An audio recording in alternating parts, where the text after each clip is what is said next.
Esto es una producción de Mindalia Televisión y Mindalia Radio, audiovisuales sin ánimo de lucro de Mindalia.com, para aportar conocimiento y crear conciencia. Mindalia.com, la primera red social de ayuda altruista a través del pensamiento. Porque realmente el eneagrama es muchas cosas, pero realmente es un camino de conocimiento del ser humano, que es nuestra primera misión en este mundo, ¿no? Aprender a ser ser humano. Y el eneagrama nos da una serie de pistas para ello y nos muestra varios caminos que hoy os voy a intentar presentar. Mi nombre, por si alguno no me conocéis, algunos sí, me llamo Pilar Martínez Borobio, soy coach de desarrollo personal y también del potencial. ¿Y realmente esto qué es? Pues yo acompaño a las personas en ese camino de sacarle partido a su personalidad y conectarla con su potencial, con esa parte y en esa luz en la que brillamos potentísimamente, ¿no? En la que realmente somos gente brillante, ¿vale? Y lo hago a través de muchas herramientas y entre ellas pues es el eneagrama, ¿no? El coaching, la PNL, como veis aquí. Voy a plantear el taller en dos partes. Esta primera parte es hoy y habrá una segunda parte posteriormente, más adelante, en otro día de gente brillante en la agenda. Ya supongo que lo recibiréis por mail. En esta primera parte os he puesto así brevemente qué es un poco qué es lo que vamos a ver. Bueno, quería también dar la bienvenida a los online que están ahí al otro lado, bueno, y a todas las personas que también están aquí en nuestros corazones, que no han podido venir, pero que sí que están, ¿no? Gracias. Bueno, pues en esta primera parte, como os digo, vamos a hablar un poquito de qué es el eneagrama, por si algunos no sabéis, algunos seguro que sabéis, pero vamos a intentar verlo desde otro punto de vista que no es el habitual, ¿no? Porque yo quería aquí aportar algo nuevo y sobre todo quería aportaros herramientas para que os llevéis en vuestro maletín, en ese maletín con el que salimos cada día al mundo, ¿vale? Y vamos a hablar del camino del eneagrama. Yo planteaba el taller como conócete y conecta con tu potencial, que tiene mucho que ver con el trabajo al que me dedico. Bueno, trabajo es más que eso, ¿no? Tengo el gran honor y el gran privilegio de que mi vida, mi propósito vital es también mi trabajo. Yo no distingo entre mi vida personal y mi vida profesional. Voy en el camino con todo ello al servicio, ¿no? Y entonces es un privilegio constante cada uno de mis días el poder transmitir y dar a conocer esta herramienta desde todos y cada uno de sus lugares, ¿no? Que habitualmente solo se conocen aquellos que son como más vistosos, como son las personalidades y qué personalidad seré yo, ¿no? Pero el eneagrama plantea muchas más cosas que eso. Es un camino de profundidad y de trabajo personal. Para las personas que nos dedicamos a acompañar a otras es imprescindible hacer nuestro trabajo diario, tu trabajo interior, tu trabajo interno, para poder acompañar a los demás. Y el eneagrama es una de esas herramientas que nos ayudan en ese transitar cada día de tu vida, ¿vale? Y hoy quería hablaros de ese camino del eneagrama, ¿no? El de personalidad y esencia, porque el eneagrama nos trae esas dos sabidurías. Es de las pocas filosofías, dijéramos, o de las pocas, es un sistema de sabiduría que conecta ambas. Nos habla de 9 esqueletos psicológicos, de 9 tipos de personalidad o 9 formas de ver, oír y sentir el mundo, pero también nos habla de ese otro camino, el camino de la esencia, ese que somos nosotros también. No solo también, es que somos eso realmente, ¿no? Y nos habla cómo transitar también ese camino. A veces esperamos a conocer nuestra personalidad para poder transitar el camino de la esencia y viceversa. A veces hay personas que tienen la gran capacidad de conectar más fácilmente con la esencia, pero dejan de trabajarse como seres humanos, como personalidad. El eneagrama nos muestra ese camino que puede transitarse a la vez, porque el brillo de la esencia lo llevamos con nosotros y aparece en muchísimas ocasiones, ¿no? Y somos capaces de verlo, ¿no? Cuando vemos a alguien fluir, cuando vemos a alguien sonreír, ahí está su esencia, ¿no? O cuando vemos a alguien centrado, cuando vemos a alguien con un conocimiento completo y profundo de algo, ahí está también su esencia. La esencia está siempre con nosotros, no está dormida, va siempre, solo está esperando que nos demos cuenta dónde y qué hacer con ella y cómo trabajarla y cómo conocerla, ¿no? Entonces hoy también os quería traer eso, ¿no? Y conocer un poco a través de esta herramienta qué es lo que conocernos, qué nos aporta y bueno, una serie de prácticas, porque sí que quería que fuera bastante práctico, aunque no tengo más remedio que dar un poco de teoría, ¿no? Porque para sentar unas bases, porque es verdad que el eneagrama de momento hay mucha información sobre ello y es necesario sentar unas bases teóricas. Me gustaría que fuera todavía más práctico, pero considero que hay que... Hola, ¿qué tal? Buenas tardes. Que hay que sentar unas bases. Entonces, como tenemos dos partes, hoy sobre todo vamos a hablar de los centros de inteligencia, más que de los eneatipos, ¿no? Los eneatipos son esos 9 formas de ver, oír y sentir el mundo que os decía que el eneagrama planteaba, ¿no? Que los llamaremos, en vez de tipos de personalidad, los vamos a llamar eneatipos, ¿vale? Pero hoy vamos a hablar de los centros de inteligencia, porque todos esos tipos en los que estamos todos nosotros, todos esos eneatipos, están enclavados, encuadrados en una serie de centros de inteligencia, ¿vale? El conocer y saber cuál es nuestro centro de inteligencia va a ser muy, muy, muy poderoso para nosotros. Todos tenemos los 3 centros de inteligencia, todos, pero hay uno que nos domina, lo mismo que el eneatipo.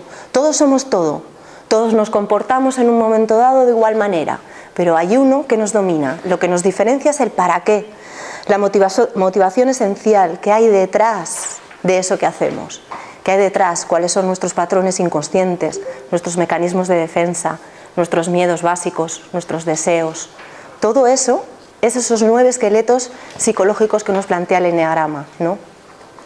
Y esos 9 se enclavan dentro de esos centros de inteligencia en el que todos somos todo, pero que hay uno que nos domina más, ¿no? Aunque aparentemente parezcamos todos que tenemos de todos. Y presentaremos un poco, si nos da tiempo, porque no quiero quitarle mucho tiempo a la práctica, un poco los tipos de personalidad. Y por último sí que quería traeros, y os he dejado a cada uno una hojita, en la parte de atrás sí quería traeros palabras mágicas para brillar. Como esto es un laboratorio y es un laboratorio del conocimiento del ser humano, pues me ha parecido que podemos empezar a hacer nuestra propia base de pruebas, nuestra propia base de datos. Y esas palabras para brillar es una pequeña tareita que, si queréis y os apetece, os dejo para casa, y el próximo día pues podemos comentar cómo ha sido, qué ha surgido, cuáles han sido el camino de la observación, ¿no? Porque una vez que conocemos cuál es nuestro eneatipo, realmente el siguiente paso es la observación. ¿Qué hacemos? ¿Cómo lo hacemos? ¿Para qué lo hacemos? ¿No? Esa observación. Y en esa observación podemos empezar a tomar nota. Y es esa base de datos la que nos interesa en este gran laboratorio en el que estamos, ¿no? En Gente Brillante. ¿Vale? Pues vamos a empezar. Espera, a ver si es que me he liado yo. Bueno, la segunda parte que ya la voy a el próximo día, que hablaremos más en profundidad de los eneatipos.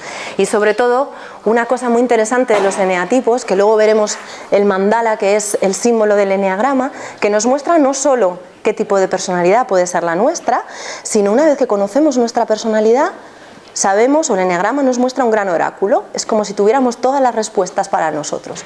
Todas esas respuestas que siempre andamos buscando, pues el sistema de sabiduría que es el eneagrama nos da esas respuestas.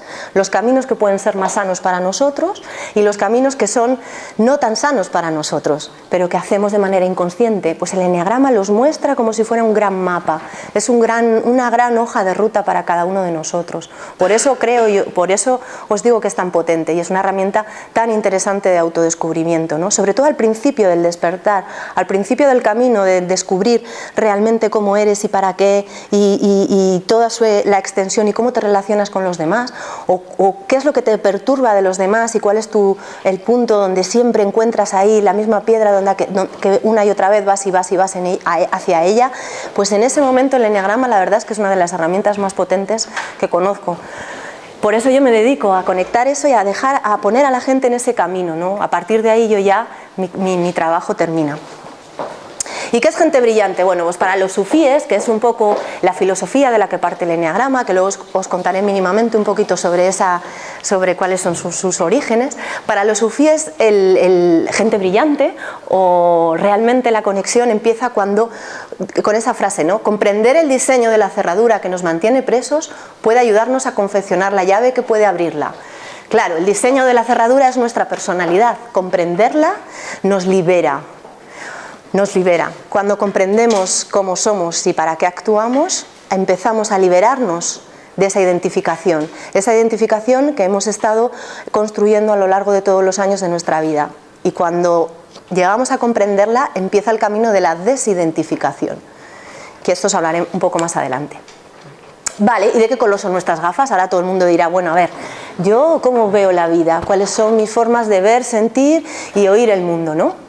Pues imaginaros que vivimos en una casa con 9 hermanos. Son 9 hermanos y los 9 hermanos, cada uno de ellos ve la vida con unas gafas de ver diferentes, pero ninguno de ellos sabe que lleva esas gafas. Uno ve la vida en verde, otro ve la vida en rosa, otro ve la vida en azul, otro en morado y así hasta 9 colores diferentes. Pero ninguno de ellos sabe que lleva esas gafas. Y ninguno de los otros sabe que el otro hermano lleva esas gafas. Imaginad de qué color son tus gafas. De repente un día se juntan para una comida familiar, alrededor de una mesa con un gran mantel blanco y empiezan a discutir sobre el color del mantel. No, si yo juraría que ese mantel es verde. ¿Qué dices? Pero si es rosa. ¿Qué va? Si es azul. Y resulta que el mantel es blanco. Pues eso es nuestra vida. ¿Quién nos ha preguntado alguna vez, pero cómo es posible que ante una misma situación, ante un mismo hecho, ante una misma persona, alguien reacciona de una manera y otros reaccionamos de otra, ¿no? Pues esas son las gafas con las que vemos el mundo. Y estos son las gafas con las que ven el mundo los eneatipos en los que estamos todos, que son estos 9. En el eneagrama se plantean 9 personalidades, 9 esqueletos psicológicos de ver el mundo y 9 formas de vivirlo en esencia, ¿no? Se llaman del 1 al 9, pero en principio aquí no voy a entrar demasiado porque si no nos llevaría pues como días enteros, pero se podrían llamar de cualquier otra forma. Quiero que quede claro en este punto, por si alguno no sabe, que esto no tiene nada que ver con la numerología ni con este tipo de cosas, ¿vale? Se llaman números, pero podrían llamarse colores. En el eneagrama, como os digo, el origen del eneagrama es un origen sufí, aunque realmente lo trajo a Occidente un señor que se llamaba Gurdjieff. No sé si habéis oído alguna hablar de él, ¿sí? Muy interesante. Gurdjieff era un señor que no se sabe muy bien cuáles eran sus orígenes y de origen caucásico, pero que vivió o trajo, o dicen que vivió con grandes maestros sufíes que le enseñaron un poco cómo era esto, ¿no? Y en sus libros aparece el primer símbolo del eneagrama tal y como lo conocemos ahora. Pero posteriormente, tal y como ya lo conocemos ahora, con esos esqueletos psicológicos, nos lo trajo Óscar Ichazo y más adelante Claudio Naranjo, que seguro que habéis oído hablar de él. Personas muy interesantes. Y bueno, es un sistema de sabiduría que está vivo. Hay otros muchos maestros que también se dedican a traernos el conocimiento del eneagrama, ¿no? Por ejemplo, yo me gusta muchísimo la escuela narrativa de Helen Palmer porque se basa en precisamente aquello que hemos olvidado, ¿no? Las personas como en este círculo alrededor de un fuego y en una tradición narrativa, cómo aprendemos unos de otros por medio de la palabra, ¿no? Y realmente esto es lo que hacemos en este taller. Un poco vamos a seguir esa tradición narrativa y nos vamos a imaginar que estamos aquí alrededor de un fuego, ¿no? Y cada uno de nosotros somos maestros en nuestro eneatipo. Esto es algo que se nos pasa desapercibidos. Aunque no conozcamos nada del eneagrama, sois maestros de vuestro eneatipo. ¿Yo quién soy para decir cómo es vivir en el cuerpo de un perfeccionista, que es uno de los tipos? Yo no soy nadie, es la propia persona que vive en ese cuerpo el que nos puede decir y el que es el maestro. Y Helen Palmer establece un poco esa forma de aprender el eneagrama, que cada uno de las personas que han llegado a identificar su personalidad nos cuenten cómo es vivir en ese cuerpo, cómo es levantarse por la mañana y ver el mundo desordenado, cómo es levantarse por la mañana y verte completamente desprotegido o solo, ¿no? Y entonces hay muchos autores que van haciendo vivo este sistema, no es algo estanco. Realmente el eneagrama, el símbolo nos lo tendríamos que imaginar en 3 dimensiones y en movimiento, porque en el eneagrama una de las leyes que aparece per se, que es una de las leyes universales, es la ley del movimiento. Todo está en movimiento constante, que es el cambio, ¿no? Es salir de tu zona de confort que hablamos tanto en el mundo del coaching. Realmente eso que es más que la ley del movimiento, ¿no? Todo está en constante cambio, pero no nos damos cuenta o no queremos verlo porque estamos dormidos o porque nadie nos ha enseñado a mirar ahí o porque no sabemos siquiera que tenemos ese recurso de adaptación, ¿no? Y el eneagrama nos plantea también esa ley del movimiento y cómo se mueve, ¿no? Que serían esas flechas que están dentro. ¿Y cuáles son? Estas son las partes del símbolo del eneagrama.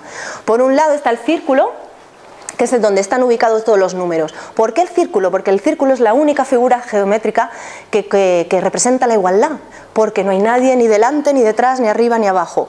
Todos los eneatipos están alrededor de ese círculo, que es en igualdad.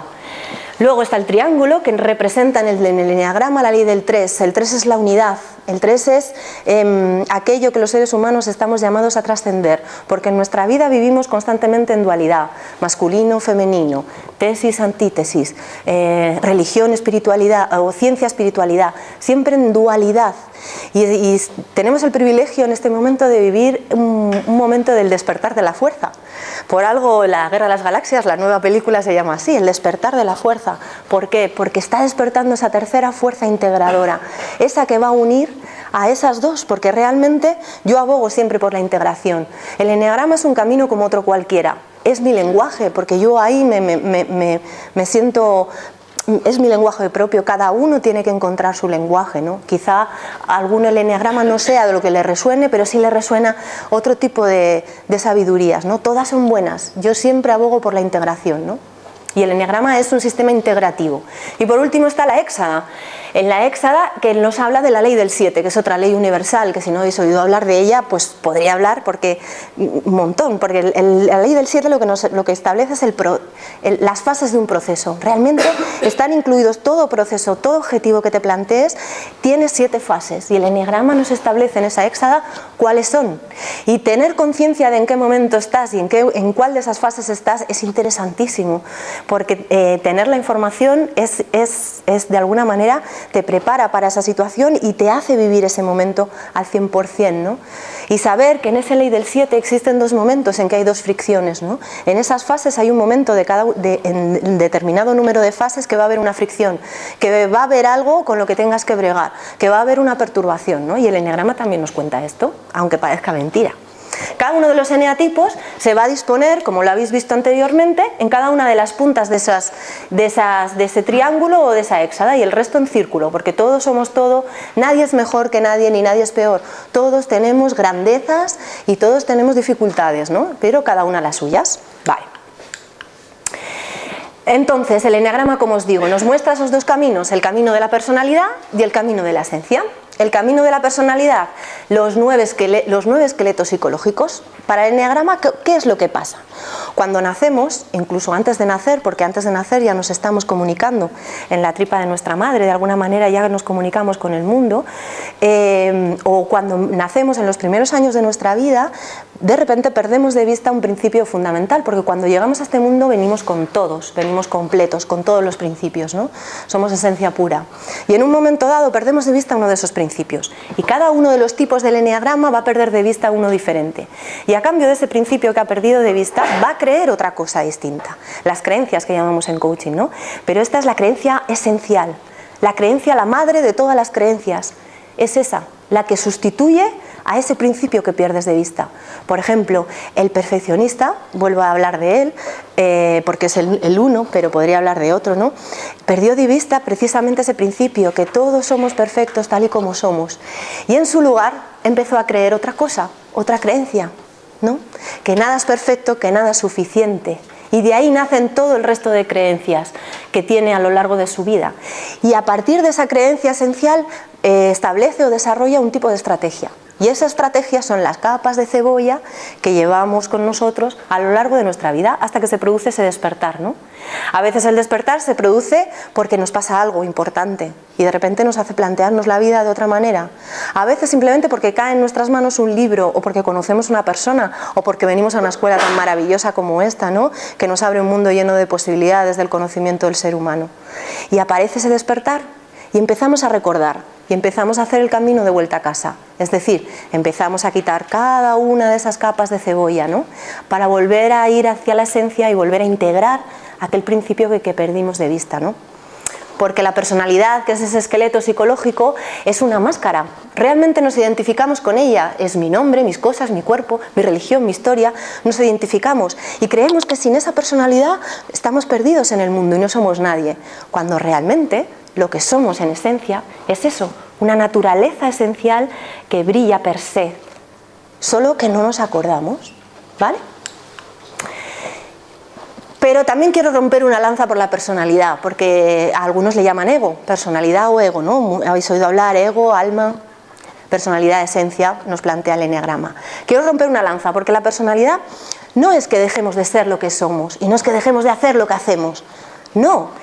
es liberarnos de las cargas que nos puede traer ese tipo de personalidad o esa forma de hacer, esa forma de ver y esa forma de oír y sentir el mundo, ¿no? Liberarnos de las cargas. Y poco a poco, al ir liberándonos de las cargas y haciendo nuestra parte del trabajo, esa parte de trabajo interno diario y más sabiendo cuál es tu camino, cuando sabes cuál es tu eneatipo, cuando nos liberamos de esas cargas, pues es cuando empieza a salir la esencia de forma natural sin que nosotros tengamos que hacer nada. Pero claro, para liberarnos de esas cargas empieza por la observación y los darnos cuenta, los insights que hablamos en coaching, ¿no? Esos insights son esos darnos cuenta que lo que empiezan a hacer esos insights es a traer luz a esa personalidad, traer luz a la personalidad, traer luz a esas sombras, ¿no? Y realmente he traído esta foto porque quiero que veáis que la personalidad puede parecer en esas cargas, puede parecer algo, pues, no muy agradable, puede parecer algo en carga, pero realmente si sabemos ver, si sabemos traer luz, es algo maravilloso, es una reina, es una princesa. Muchas veces, yo recuerdo cuando descubrí esto, ¿no? Cuando descubrí, voy a decirlo en estos términos, y eso que son términos absolutos y hay que tener cuidado con los términos absolutos, pero lo voy a decir así porque no tenemos mucho tiempo y así me entendéis fácilmente, ¿no? Cuando yo descubrí que lo peor de mí era lo mejor, se abrió un mundo lleno de posibilidades. Yo, por ejemplo, me muevo en la vida con el eneatipo 9, que es el pacificador, el mediador. Vale, tenemos que bregar con la pereza, tenemos que bregar con la no acción, con la indolencia, con la dejadez, con un mecanismo de defensa que es la narcotización. Son este tipo de personas, o somos este tipo de personas que te puedes pasar 3 días enteros viendo la tele sin sentirte nada culpable y tienes millones de cosas que hacer ahí al otro lado. Bueno, imaginaros esto en sombra, es horrible. Bueno, la procrastinación a la enésima potencia, ¿vale? Pues resulta que cuando me di cuenta que era lo mejor de mí, porque era una maestra en eso, soy una maestra en la pereza, voy a convertirla en luz. ¿Sabéis qué pasó? Pues que de repente me di cuenta que la luz de la pereza era una forma de estar en el mundo con otro tiempo. Las personas que están a mi lado se sienten tranquilas, se sienten seguras, vamos por el mundo con otro ritmo. Y esto es una luz pura que la llevas a todos los que están contigo. Comprender esto es alucinante. Imagínate el imperfecto, traerle la luz a esa perfección, o el ayudador, que lo veremos después, esa persona generosa y que lo da todo y que incluso llega a ser muy entrometida de tanto que quiere dar, eso convertido en luz, ¿cómo es? Es amor puro, ¿no? Vale, pues eso es lo que yo quería también traeros, ¿no? El ego no hay que demonizarlo, el ego hay que conocerlo y hay que traerle la luz para quitarnos esa carga. Como dice un maestro mío, dice siempre, invita al ego a venir para poder invitarle a irse cuando tú quieras, que tú seas dueño de eso, no el ego que sea dueño de ti, ¿vale? Y el eneagrama nos plantea ese camino, un camino muy muy poderoso, muy interesante, ¿no? Y si os dedicáis a acompañar a las personas, muy gratificante y una guía, es una guía grande, ¿no? Como veis, son las dos caras de la misma moneda. ¿Veis? El de rigor personal, que era el perfeccionista, pues será alguien que sea el que guarde o el que salvaguarde los valores más elevados, ¿no?, del mundo. ¿Qué haríamos sin alguien que sabe lo que está bien y lo que está mal?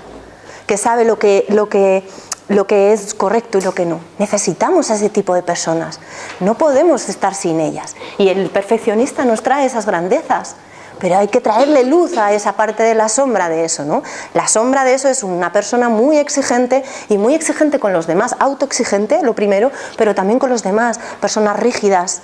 Vamos, pero las necesitamos. ¿Qué seríamos de nosotros sin alguien que salvaguardara esos valores, ¿no? Y así sucesivamente con todos y cada uno de ellos. Y la esencia, como ya os digo, aquí más o menos no me va a dar tiempo, pero también planteaba un poco cuál es ese camino, cómo perdemos de vista ese contacto con la esencia. ¿Cómo es? Pues claro, por 3 razones básicamente, como digo allí. ¿Cuáles son los factores? Por un lado, empezamos a identificarnos con nuestro cuerpo. Claro, somos seres humanos y nos manifestamos en materia, y nos empezamos a identificar con nuestro cuerpo y empezamos a perder de vista que además de nuestro cuerpo somos más cosas, y nos empezamos a creer que solo somos nuestro cuerpo. Ese es el primer paso de pérdida de vista vista de la esencia, ¿no?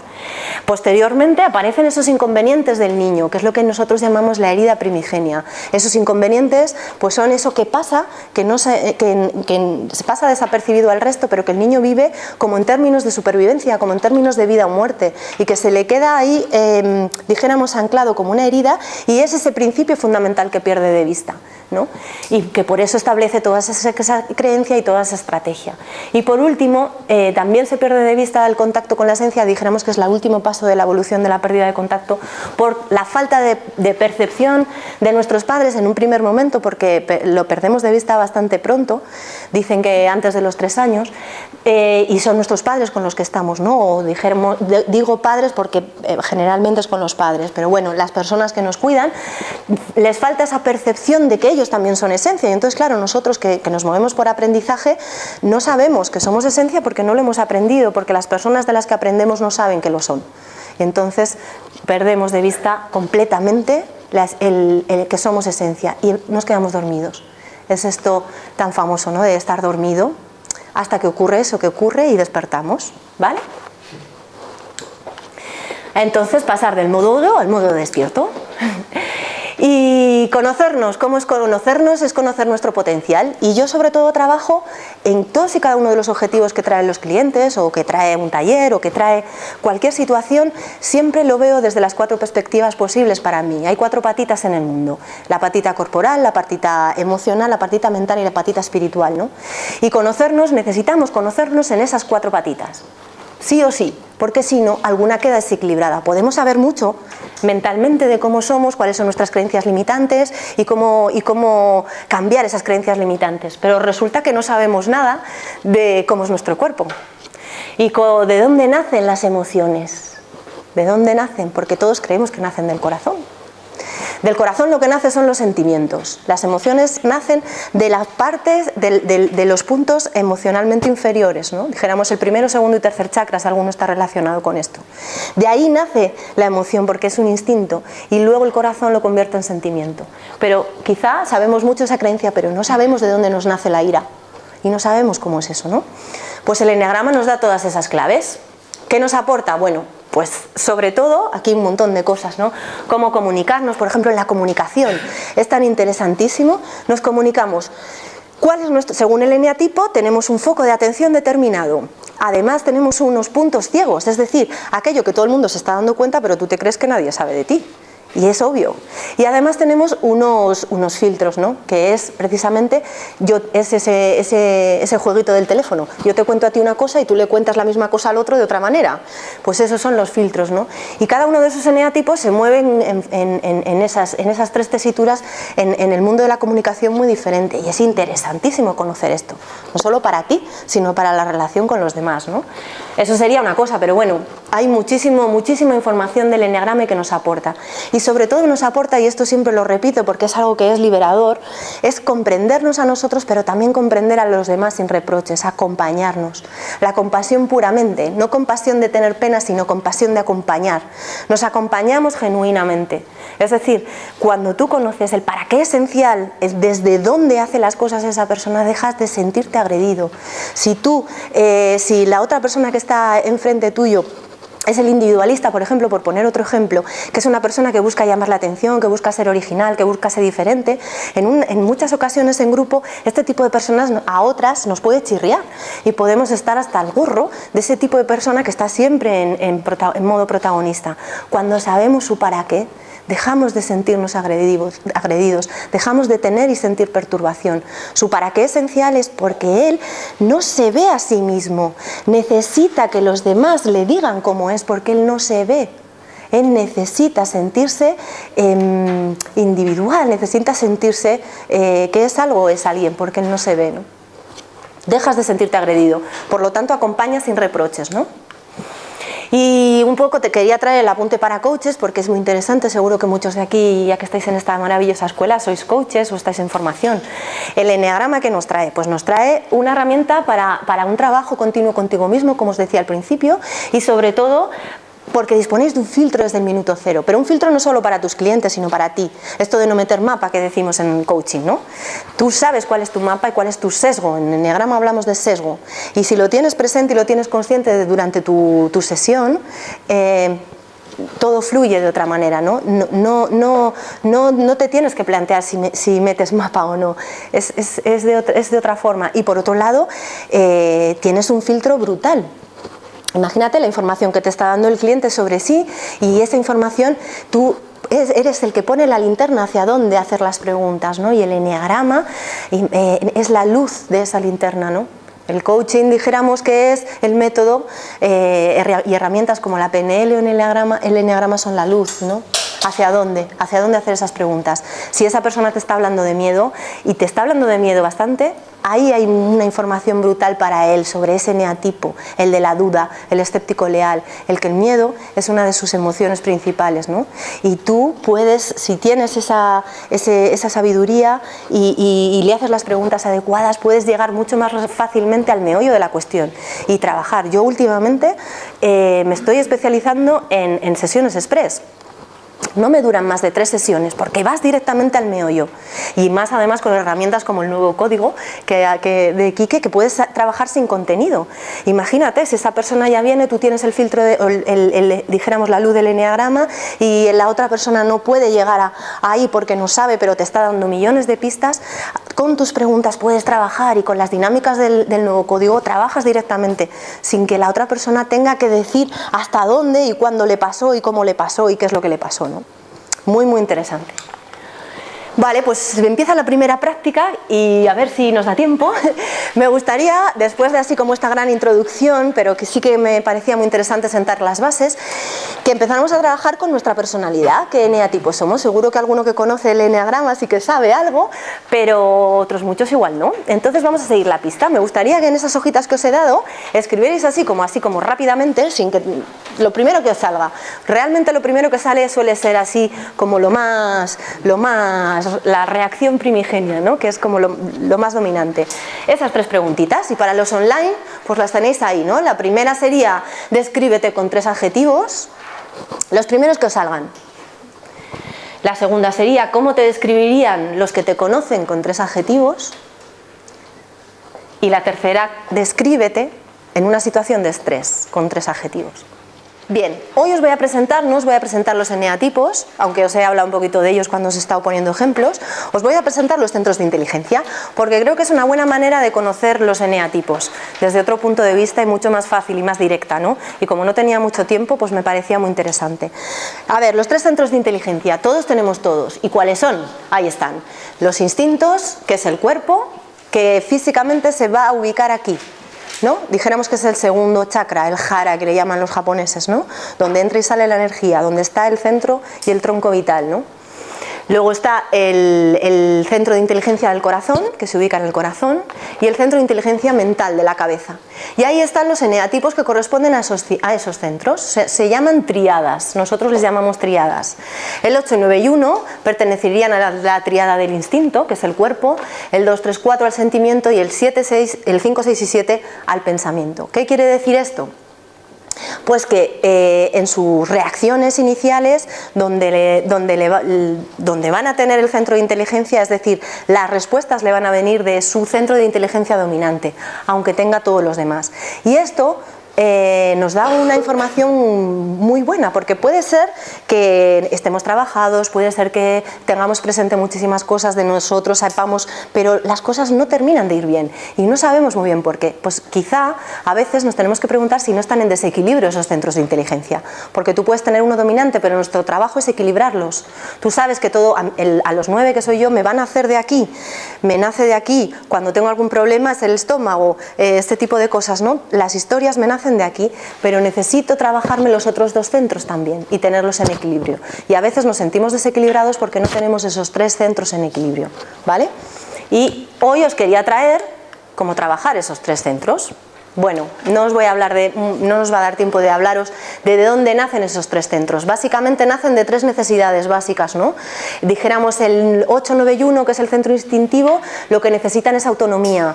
Es decir, ¿por qué se centra en el centro instintivo? El centro instintivo es el cuerpo per se, es donde nace la voluntad. Entonces esa tríada siempre tienen problemas de territorio, tienen problemas de ocupar su sitio, dijéramos, ¿no?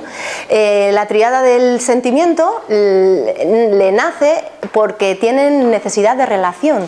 Todo su mundo va a ser a través del corazón, pero a veces en falta de corazón. Va a ser en falta, a veces, precisamente donde está el meollo de la cuestión es que no son los más sentimentales o no son los más emocionales. Es todo lo contrario, pero es la misma moneda con dos caras, ¿vale? Y realmente de donde les nace es por esa necesidad de relación, ¿no? Y por último, la tríada de la cabeza, del pensamiento, la necesidad que tienen es la necesidad de orientación y seguridad. Estos tres tendrán problemas de falta de confianza, de falta de seguridad. Estos son los del miedo, ¿vale? Los segundos serán los de tendrán problemas de falta de autoestima o de validación, ¿no? Necesitan esa validación externa o la admiración de los demás. Y el 891, la autonomía, tendrán problemas de serenidad, ¿no? Estos tienen que bregar mucho con la agresividad, con la ira. Son personas energéticamente potentes y muchas veces ellos se sienten invisibles y son todo lo contrario, ¿no? Yo siempre pongo este ejemplo. Solemos ser personas pues corpulentas, como que se nos ve, ¿no? Y todo nuestro afán es pasar desapercibidos. Esto es muy gracioso, ¿no? Entonces esa necesidad y esa herida primigenia, ¿no? De nuestro territorio y de nuestra cuál es el espacio que me corresponde y cuál es el que te corresponde a ti, ¿no? Realmente nos sentimos invisibles cuando nosotros estamos en un sitio y sientes que eres invisible, ¿no? Es en extremo, os lo estoy poniendo en extremo para que entendáis. Vale, seguimos, esto ya lo he dicho. Vale, pues vamos a trabajar los tres centros. Una buena forma de trabajar los tres centros, independientemente que cada uno tenga uno potente, es con la palabra Aum. Aum, ¿qué quiere decir esto? Es necesario trabajarlos para fluir. Cuando hablamos de fluir en coaching decimos, bueno, se requiere mucha serie de estar en el presente, en el aquí y el ahora, etcétera, para fluir. Y es verdad. Pero también es necesario tener equilibrados esos tres centros y hay una herramienta que la podéis llevar en vuestro maletín que es facilísimo de equilibrar, que es con la palabra Aum. No tiene una traducción porque es una palabra sagrada, es una palabra en sánscrito, pero podríamos decir que es como las letras que nacen en cada uno de esos tres centros, ¿no? Simbolizan la unidad. La A nace en el estómago, nace aquí en el centro instintivo, la U nace del corazón y la M nace en la cabeza, ¿no? Entonces cuando hacemos ese sonido en alto, lo hacemos para nosotros mismos, centramos los tres, ¿no? Entonces yo os animo a que uséis esta herramienta cuando por ejemplo tenéis una reunión o tenéis alguna cosilla que os inquieta o os sentís ese día un poco no centrados, para alinearte en esos tres centros, usar ese mantra, ¿no? Hay muchas formas, hay muchísimas herramientas para centrarse, pero esta es una muy práctica y además no tardas nada, es como medio minuto, ¿no? Y es decir en alto esas tres letras, ¿no?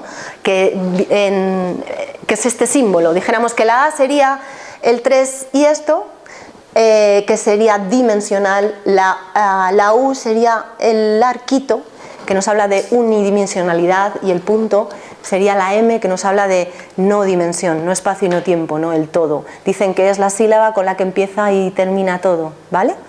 Entonces yo, si queréis, lo hacemos en un momento. Además es que es una resonancia que por sí misma establece un fluir, ¿vale? Y establece ese equilibrio entre esos tres centros, ¿vale?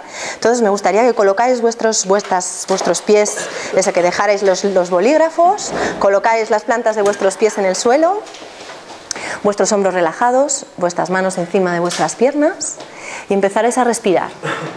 Y sintierais esa respiración, cómo entra y cómo sale de vuestra nariz. Me gustaría que pusierais vuestra mente en vuestra nariz, en cómo entra el aire y cómo sale. Quizás sale por la boca y entra por la nariz.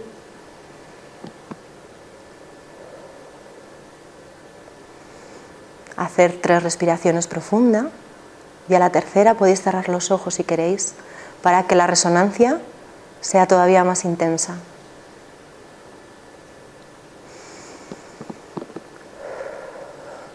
y vamos a empezar a pronunciar la A, y si queréis podéis poner vuestra mano en vuestro estómago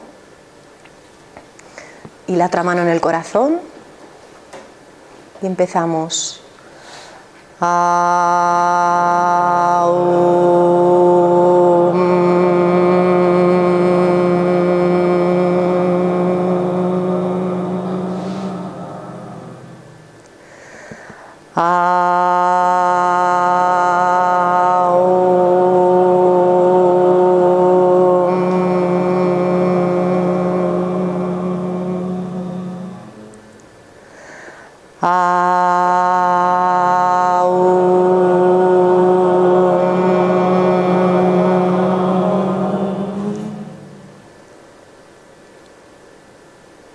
Poco a poco ponéis vuestras manos encima de vuestras piernas y sentir ese equilibrio vital, este momento perfecto, este aquí y ahora, presencia pura de los tres centros en equilibrio. Cuando queráis abrir los ojos tranquilamente. Gracias. Pues esta es una herramienta poderosísima para equilibrar esos centros, porque esa resonancia y esas sílabas y ese sonido va más allá de nuestro entendimiento. El cuerpo comprende eso, es una de sus palabras primigenias y queda en equilibrio, ¿no? Vale. Los tres centros, podríamos hablar de cada uno de ellos, pero no nos va a dar tiempo. Pero sí que quería traeros un pequeño mapa. El mapa que tiene el centro del sentimiento. El centro del sentimiento, en su relación cerebral, podríamos decir que está ubicado en el sistema límbico, ¿no? Que es el que gestiona las emociones.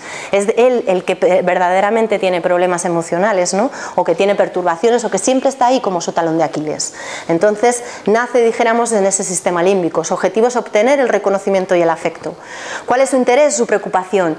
Normalmente es esa imagen, su imagen, la autoestima, o el miedo al rechazo, a la desaprobación, ¿no? O miedo al fracaso, miedo al rechazo, a que los demás no le quieran o no le quieran tal y como es. Y entonces se identifica o se muestra con una serie de máscaras que son es lo que por ejemplo en PNL se llama sentimiento directo y sentimiento derivado, ¿no? Esto es claro, lo vais a entender rápidamente.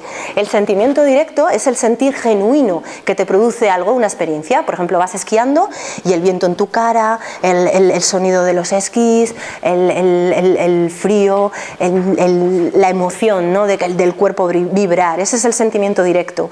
Pero en la misma situación, el sentimiento derivado sería, y esto es lo que hacen los de esta triada, el 2, 3, 4, el sentimiento derivado sería, se hacen una idea de lo que deberían sentir en esa situación. Y van por esa montaña, pero su pensamiento se pone en, vaya traje chulo que me he comprado para esta nueva temporada. ¿Y qué estarán diciendo esos que están ahí? ¿Les gustará mi estilo? Joder, si me viera mi instructor de esquí estaría súper emocionado con esto. Y mis amigos, les voy a ganar en la próxima temporada. Imaginar, eso es sentimiento derivado. Cambian el sentimiento genuino de la propia experiencia por aquello que ellos creen que sí se siente cuando esquían. Una idea de lo que es ese sentido o ese sentir, no el sentir en sí. Entonces les es muy difícil identificar lo que sienten, o siempre tienen problemas de quién soy, siempre tienen problemas de identidad, porque les es difícil identificar eso, porque de momento generan de manera inconsciente ese sentimiento derivado de las cosas, ¿no? Y sienten la idea de su imagen, lo que en su lugar se supone que tendrían que sentir, ¿no? Y dijéramos que el sentimiento soterrado o la emoción con la que tienen que bregar normalmente es la vergüenza o la vanidad. Son personas que muy en profundidad, aunque no lo parezcan, porque muchos de ellos son personas de mucho éxito. Por ejemplo, el eneatipo 3, que es el triunfador, que ya veremos en la próxima parte, en el próximo día, es el broker de Nueva York, que yo siempre digo, ¿no? Es todo éxito, es seguridad, es brillo, es audacia, es ejecución, pero muy en el fondo, en su profundidad, sienten una gran vergüenza y quizá un cierto problema de aprobación, ¿no? De hacen las cosas siempre, nunca suficiente para tener ese éxito, ¿no? Entonces tienen que bregar con eso. ¿Cuál sería su desafío? Pues aprender a distinguir esos sentimientos directos de aquellos derivados, ¿no? Y llegar a seres reales. ¿Cómo se trabaja ese centro emocional en concreto? Antes os he dado el AUM para trabajar los tres, pues ahora os doy una herramienta para vuestro maletín para trabajar el emocional. Vale, y esta es la pregunta talismán. Esta pregunta la podéis llevar con vosotros a cualquier parte, porque es la llave para todo. Realmente es la llave para abrir cualquiera de los otros centros también, ¿no? Y es, ¿qué haría el amor en mi lugar? Cada vez que tengáis una inquietud o que no sepáis cuál es el camino a seguir, preguntaros, ¿qué haría el amor en mi lugar? La respuesta a esa pregunta siempre, siempre es el camino. Si no podéis seguir ese camino, eso también es información para vosotros. Y esta pregunta abre el centro emocional, abre el corazón. Y como dice otro maestro mío, no hay mayor protección que la apertura total. Acordaros de esta frase, no hay mayor protección que la apertura total. Pues la apertura total se consigue con esta pregunta talismán, ¿vale? Que quería traeros porque me parece muy, muy interesante. La tríada del pensamiento es la de la cabeza. Estos, os lo voy a resumir solo con el mapa porque no me da tiempo. Dijéramos que la relación cerebral, estos están en el neocórtex, que es donde se gestionan los pensamientos, donde se controlan las emociones, pero desde una capacidad cognitiva, ¿no?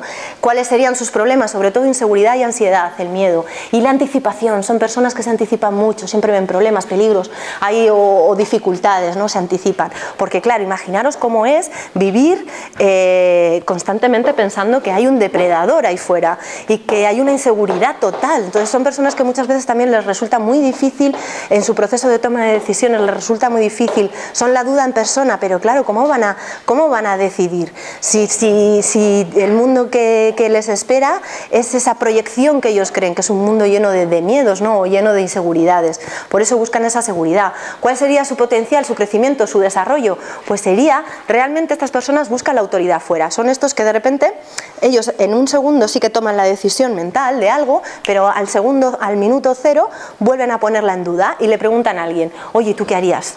Y ese alguien le dice algo, y ese alguien que le dice algo, él coge y le dice, no, pero eso no puedes hacer, se pone de abogado del diablo y le pregunta al siguiente, oye, ¿tú qué harías? Y así sucesivamente.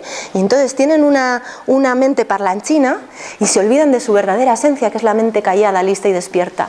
Este es el gran reto para los tipos mentales. Por eso su trabajo tiene mucho que ver con la meditación, con practicar la liberación de la mente y poner conciencia en la respiración. A todos nos va muy bien la meditación, pero a los de esta tríada muchísimo más, ¿no? Callar la mente, sosegarla y pacificarla, ¿no? Pacificar esa anticipación y ponerte en el presente puro. Y como yo siempre digo, la meditación hay que adaptarla a tu lenguaje. Hay personas que no son de estarse sentados, hay meditaciones activas, hay otras personas que meditan a través del deporte, a través de la cocina, pero sí es necesario hacer algo de esto, porque realmente ahí vas a encontrar esa mente callada, ¿no? Que es esa esencia de esta tríada, el 5, 6, 7, y sobre todo donde van a encontrar esa autoridad interna. Realmente ese potencial, ese camino se inicia cuando ellos adoptan para sí la autoridad interna y se la dan, y se la conceden, y se la permiten, y no la van buscando constantemente fuera, ¿no? Y por eso ponen en duda todo. Son esos abogados del diablo. Por lo tanto, acordar que es muy, muy interesante para esos tipos cualquier tipo de meditación. Y por último, la tríada del instinto, cuya relación cerebral serían los más de supervivencia, son los más instintivos. Estos están en el cerebro reptiliano, ¿no? En el primer cerebro. Aquí tienen problemas con agresividad y represión, porque como os digo, imaginaros, van a una fiesta animadísima en la que conocen a todas las personas y de repente ellos sienten que nadie les ve, que son completamente invisibles, y de repente alguien se sonríe, entonces le hacen una sonrisa porque son como muy agradables, somos muy agradables y muy amables, y resulta que ese alguien está saludando a alguien de atrás, que no es a ti, y te sientes todavía más invisible. Y así sucesivamente hasta el punto de que llegas a pensar que no eres, que no estás, y la mente se abruma, y entras en una mente nublada, y realmente entras en una mente dormida, lo que se llama mente dormida. Esta tríada son los que más la representan, ¿no? La mente dormida. ¿Y cuál es su gestión de eso? Pues por ejemplo, los del tipo 8, que sería el jefe, lo que hacen es, como se sienten invisibles, lo que hacen es ponerse por narices ahí encima para que le vean, y son gente muy conflictiva, gente que se mueven y su lenguaje es el lenguaje del conflicto. ¿Por qué? Porque necesitan que les vean, necesitan reafirmarse desde ahí, ¿no? En cambio los del tipo 9, que seríamos nosotros, que somos los mediadores, no nos ven en la fiesta, y entonces lo que hacemos es, pues nos vamos a la zona de las bebidas y más o menos las organizamos, nos aguantamos nuestra ira, porque claro, a todo esto, estos en profundidad, así como los del sentimiento en profundidad sentían vergüenza, estos en profundidad, aunque parezcan muy pachorros y parezcan que todo está bien y que no pasa nada, tienen una ira muy grande, el 8, 9 y 1, ¿no? Y tienen mucho, es necesario aprender a gestionar la ira y la rabia, ¿no? Y en el caso del 9 lo que hacen es una negación y narcotización constante de esa ira, ¿no? Tú le preguntas a un 9, ¿qué tal? ¿Cómo estás? Y siempre te va a decir muy bien, o bien, va, normal.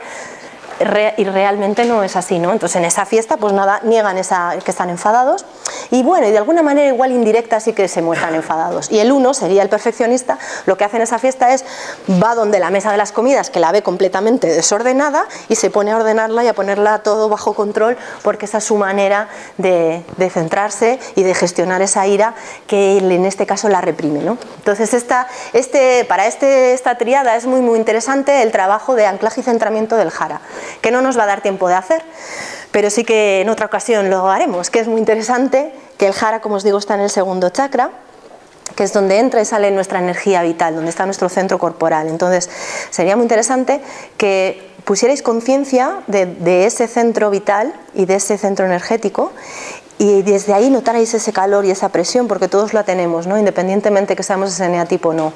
Y anclarais ahí vuestra confianza y vuestra afirmación vital y territorial en el mundo, ¿no? Este soy yo y aquí estoy, ¿no? Yo estoy aquí, como dirían los sufís. Yo estoy aquí. Esto es muy interesante. Trabajar este centro instintivo nos va a traer muy buena gestión con la ira, por ejemplo, aunque no seamos de esa triada. Entonces, ponerte en ese centro, en ese segundo chakra, respirar, llevarle luz, llevarle tranquilidad y confianza y decir, yo estoy aquí, no tengo que hacer nada para reafirmarme porque estoy aquí per se, ¿vale? Aquí pensaba hacer un anclaje, pero no nos da tiempo. Y aquí están los eneatipos. Como os he dicho, os los presento para el próximo día. Y ahora mirad vuestra hojita de descripciones, a ver si encajáis en alguna cosa de estos. El 1 sería el perfeccionista, el que busca esa perfección, su para qué esencial sería que todo esté bien, ¿no? Que todo esté en armonía, que todo esté correcto. El ayudador, que sería este generoso, este que da, pero no da sin nada a cambio.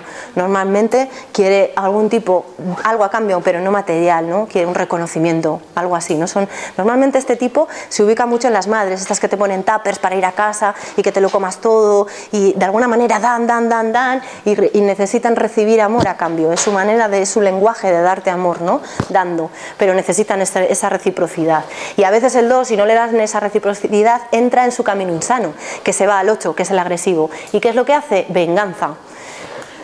Entonces, pues bueno, es muy interesante saber cuál sería el camino sano para el ayudador, que sería ir hacia lo que hace el 4, el artista, que es un poco de ver cuáles son sus necesidades, no solamente las necesidades de los demás, porque tienen un radar especial para las necesidades de los demás, el ayudador. Entonces sería pararse y decir, a ver, ¿cuáles son las mías? Porque el 4 sabe muy bien cuáles son las suyas, es el especial, es el único. Entonces ese camino le iría muy bien a este. Luego tenemos el triunfador, el que os he presentado antes, como el broker de Nueva York, el del éxito.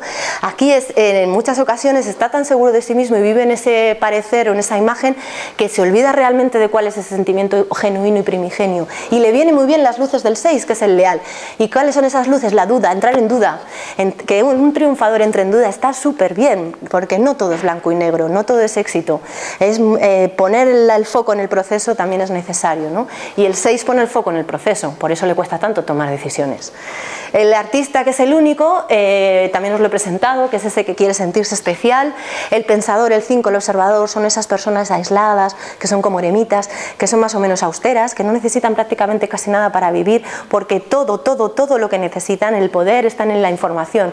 Ese es su gran potencial. Son personas que tienen bibliotecas enormes y que nunca te dejan ningún libro, porque son este tipo de personas. Luego está el leal, que es el escéptico leal, el abogado del diablo, que también os lo he presentado un momentín antes, ¿no? Es muy interesante. Para el abogado del diablo, ¿qué es lo que le vendría bien? ¿Cuál es su camino sano? El del pacificador, ¿no? El de la tranquilidad, la paz interior, el darse esa autoridad interna. El entusiasta, estas personas son las de las múltiples opciones, ven siempre opciones. Ahora vamos a tener vacaciones, bueno, y tienen una agenda flipante y van a hacer esto y lo otro y el rafting y lo demás allá. Bueno, no paran, siempre en diversión. ¿Por qué? Porque evitan el dolor, constantemente evitando el dolor. Y por último está el jefe que es el que os he dicho antes, ¿no? el que vive en el conflicto. Con este es muy difícil bregar, sobre todo para determinadas personas como el 9, el pacificador, que evita el conflicto a toda costa. Entonces, aunque está al lado y hay muchas cosas que se parece el 9 al 8, aunque no, porque ese es otro camino que no os voy a explicar hoy, que es el de las alas, los tipos que están al lado del nuestro también nos dan mucha información y a veces podemos parecer ese tipo, pero no lo somos, ¿vale? Pero sí que tenemos más de ese que de otros, ¿no? Entonces, el 8 sí que entra en el conflicto, es su lenguaje y se divierte con el conflicto, ¿vale? Es el jefe per se, pero a veces puede resultar intimidante. ¿Cuál es su camino sano? Sería ir hacia el pensador. Sería ir pensar antes de decir, antes de actuar, porque son personas que dicen y no se sienten culpables y te están llamando rabo lechón y se van tan felices. Entonces, pensar, recogerse, ¿no? Y por último el pacificador, que ya os he puesto varios ejemplos. Como os decía, el camino del eneagrama es identificarte para desidentificarte. ¿Y por qué? Para ir a la unidad. El ser humano está llamado a trascender la dualidad para llegar a la unidad, convertir la tesis y la antítesis en síntesis. Y esto solo se logra con la identificación, conocer que el ser humano que somos, conocerlo desde todas sus perspectivas. Una vez que lo conozcamos, desidentificarnos, desaprender, como llamamos también en el mundo del coaching, para llegar a esa unidad. Todos somos todo, ¿no? Y os traía en esa hojita las palabras mágicas para brillar, ya que estamos en este gran laboratorio, como una pequeña tarea de casa. A mí me gustaría, si os apetece, porque si el próximo día venís, que ahí os presentaré verdaderamente cuáles son los tipos y cuáles son esos caminos, sobre todo sanos e insanos o de integración, ¿no? Digo sanos e insanos para que me entendáis, pero no se llaman así, serían de energetización y desenergetización, ¿no? Y os presentaré también esas alas, ¿no? De que os he hablado antes, y los procesos evolutivos y de integración, porque es verdad que tenemos dos maneras en el eneagrama de evolucionar. Podemos evolucionar por fuera del eneagrama, o sea, por las alas, o podemos evolucionar de una manera más radical, que son esos caminos sanos y insanos, ¿no? Por ejemplo, el 9, el pacificador, evolucionar de una manera radical es acoger las luces del 6 y las luces del 3. Las luces del 6, es decir, acoger la duda para obtener confianza y autoestima. Y por otro lado, avanzar hacia lo que es el ejecutor, porque claro, el pacificador se narcotiza y lo que necesita es una agenda con acción. Y eso se lo da el 3. El 3 le da esa agenda con acción, tiene una agenda súper buena, ejecutar, realizar, ir a la acción pura. ¿Por qué? Porque en brillo, y de aquí vienen las palabras para brillar, porque en brillo, una vez que conectan esa personalidad con esa esencia, que es a través de ese camino de evolución, por fuera, por dentro, conectan con las virtudes del eneagrama, que son estas. Y el 9, cuando conecta con la esencia, es el gran actor consciente, es el de la acción correcta, sabe perfectamente qué es lo que hay que hacer y cómo hacerlo, y lo hace. El 1, cuando conecta, el perfeccionista, cuando conecta con la esencia, es el gran sereno, conecta y luce en serenidad. Es esas personas que tienen una presencia en serenidad brutal. El dador, el ayudador, cuando conecta con la esencia, es de gran humildad. De él podemos aprender lo que es verdaderamente eso. El 3, cuando conecta con la esencia, es el gran honesto, el auténtico, la autenticidad, porque tanta mentira, es el gran experto en mentir, por lo tanto es el gran experto en ser verdad. El 4, cuando conecta con la esencia, conecta con la ecuanimidad, esa intensidad emocional en los que vive el 4, no esa montaña rusa emocional, porque claro, como tienen que ser únicos, viven todo intensamente emocionalmente, o muy arriba o muy abajo, o siempre en términos de comparación. Cuando conectan con la esencia, llegan a la ecuanimidad, no hay arriba ni abajo, hay ecuanimidad, hay calma, nada. El 5, que es el pensador, cuando conecta con la esencia, nos trae el desapego. Eso tan interesante, tan potente, la objetividad, realmente la realidad que es. Ellos nos traen la realidad porque conocen el mundo desde fuera, porque son, al ser pensadores y vivir en la cabeza y aislarse y ser eremitas, son fríos y pueden parecer fríos, pero son los que nos traen la objetividad. Es muy interesante tener un 5 cerca. O el 6, que es el de la duda y el que tiene miedo y tantos miedos, realmente en esencia es el gran valiente, son de gran coraje, son los guerreros del eneagrama. Son esas personas con las que puedes contar siempre, colaboradores natos, ¿no? En esencia son valientes puros. El 7, el de las múltiples opciones, el que siempre se tiene que estar divirtiendo, en esencia sobriedad, en esencia sabe cuál es el camino, y el camino no es más que estar. Y el 8, que es el jefe, el dominante, el intimidante, en esencia es pura inocencia. Así que quiero que cojáis esas palabras, que elijáis una, la que queráis, y que le pongáis las características que para vosotros tienen esas palabras. Y una vez que le pongáis esas características, me gustaría que pensarais si vosotros tenéis esas características, que os identificarais con ellas. Y cómo y cuándo tenéis esas características. Y una vez que hayáis hecho eso, podéis elegir otra palabra y hacer exactamente lo mismo. Decidir qué características tiene esta palabra y cuáles de ellas tengo yo. Porque estas son las virtudes y estas son los brillos del eneagrama, lo que nos va a hacer que brillemos. Y no nos da tiempo a dudas, pero aquí están mis datos, por si alguno necesita lo que sea, aquí estoy para vosotros, para responder a las dudas. Espero que os haya aportado algo. Me hubiera gustado daros más herramientas para ese maletín, pero quizá en el próximo día podamos profundizar un poco más. Me ha encantado compartir con vosotros. Muchísimas gracias.